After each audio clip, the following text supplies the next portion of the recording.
Baugmaree by Toru Dutt. Structure, summary, analysis. Hello and welcome to the discourse. Baugmaree is a lyrical poem, a sonnet by Toru Dutt, a pioneering Indian poetess who wrote in English during the British colonial period. The poem is part of her posthumously published collection Ancient Ballads and Legends of Hindustan in 1882, which showcases her lyrical and descriptive prowess. Baugmaree describes the beauty of her family's garden located on the outskirts of Calcutta. It is a nostalgic and vivid depiction of a lush natural landscape reflecting Dutt's deep connection to her homeland and her ability to blend Indian sensibilities with Western poetic forms. Toru Dutt's work often reflects her multicultural upbringing, blending Indian landscapes with European literary forms.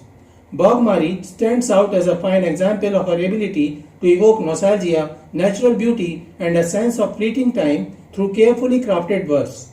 Structure of Baugmaree. The poem is a sonnet with a structure that combines elements of both the Petrarchan and Spenserian sonnet forms.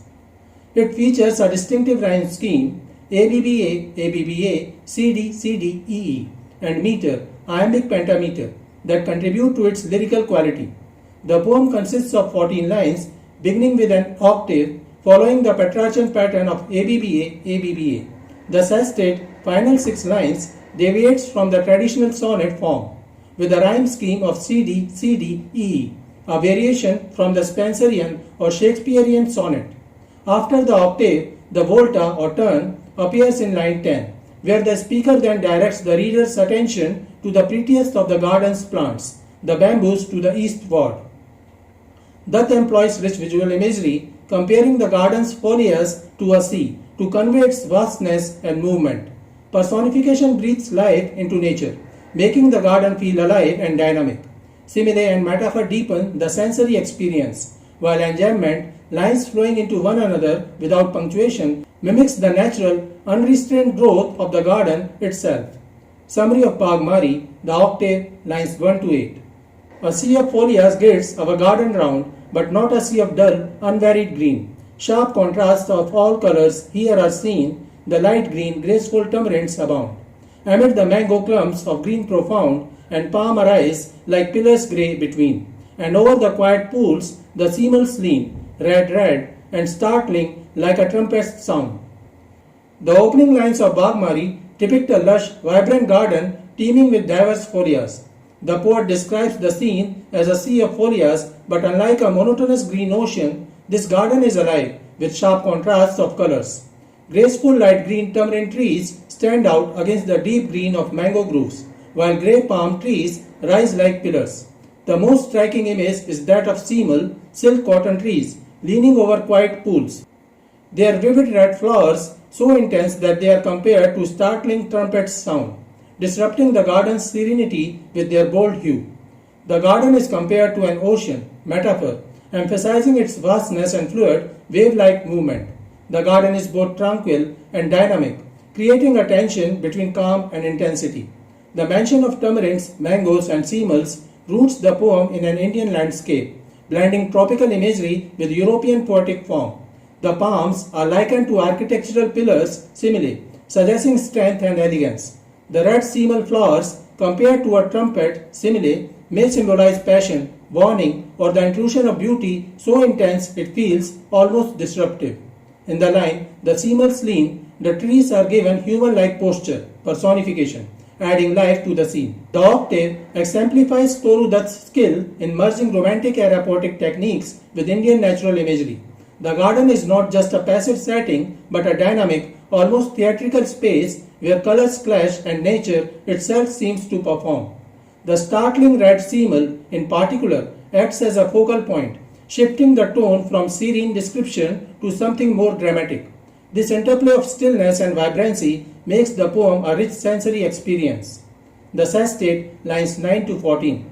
But nothing can be lovelier than the ranges of bamboos to the eastward when the moon looks through their gaps and the white lotus changes into a cup of silver. One might swoon, drunken with beauty then, or gaze and gaze on a primeval leaden in amaze.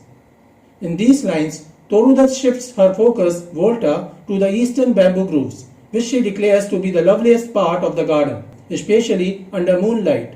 "Nothing can be lovelier" is an exaggerated claim, hyperbole, that emphasizes the speaker's awe. The moon looks through their gaps. The moon is given human-like vision, personification, making nature feel alive. The moonbeams filtering through the bamboo create a magical effect, transforming the white lotus flowers into shimmering cup of silver, metaphor. The beauty is so overwhelming that the speaker feels almost intoxicated, as if witnessing a primeval Eden, a pure, untouched paradise that inspires awe and wonder. The garden becomes a symbol of paradise, metaphor. The sestet transitions from a visual description to an emotional and almost spiritual rupture. The moonlight transforms the garden into something ethereal, suggesting nature's ability to evoke deep, nearly mystical experiences. The imagery is so vivid that the speaker feels drunken with beauty, emphasizing how overwhelming and intoxicating nature's splendor can be. Alliteration in gaze and gaze, drunk with beauty, adds rhythm and emphasis.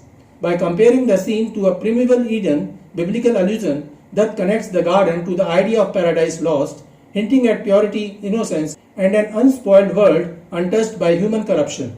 While the first stanza focuses on vibrant colors and sharp contrasts, this one explores subtle, silvery moonlight, showing Dutt's ability to capture different moods of nature. This stanza elevates the garden from a mere physical space to a spiritual and emotional experience. The moonlight's alchemy turns the bamboo and lotus into something otherworldly, making the speaker feel as though they are glimpsing paradise itself. The lotus strongly suggests her inclination toward Indian cultural and spiritual ethos, even as she employs a Western poetic form, the sonnet. The flower is deeply symbolic in Indian tradition, and its presence in the poem reinforces Dutt's connection to her heritage. Dutt's use of hyperbolic language, rich metaphors, and biblical allusion creates a sense of transcendence, reinforcing the romantic idea of nature as a source of awe and sublime beauty. So this is it for today. We will continue to discuss the history of Indian English literature. Please stay connected with the discourse. Thanks and regards.